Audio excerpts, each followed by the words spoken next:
Imaginez par exemple une voiture qui roule sur une route, et cette voiture, on l'observe à un instant donné, elle roule à 60 km/h.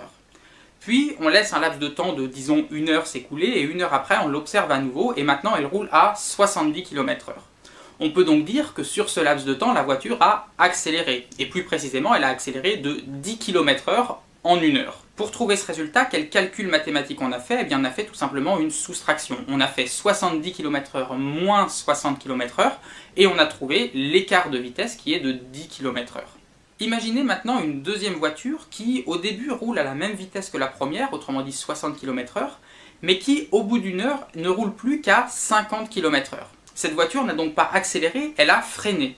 Et pourtant, le calcul que l'on a fait tout à l'heure pour calculer l'accélération de la première voiture, on peut toujours le faire. On peut calculer 50 km/h moins 60 km/h et on trouve moins 10 km/h. Autrement dit, on peut dire d'une certaine manière que cette deuxième voiture a accéléré de moins 10 km/h en 1 heure. Et vous voyez toute la subtilité de la chose, c'est que finalement, on peut parler d'accélération même pour une voiture qui freine, seulement une voiture qui freine, elle va avoir une accélération qui est un nombre négatif.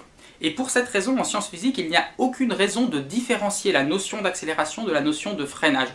On calcule tout simplement une variation de la vitesse, et cette variation, on va l'appeler l'accélération dans tous les cas. Vous voyez qu'on est exactement dans le cas de la citation de Poincaré, on est en train de donner le même nom à des choses différentes. Un freinage ou une accélération, en sciences physiques, on appelle ça toujours une accélération. Pourtant, si vous êtes dans une voiture avec un ami, que votre voiture est en train de freiner, et que vous lui dites là que la voiture a une accélération, eh bien, il va vous regarder drôlement bizarrement. En fait, il va vous regarder bizarrement exactement de la même manière que vous m'avez regardé bizarrement au début de la vidéo quand je vous ai annoncé que la somme de tous les entiers positifs valait -1/12.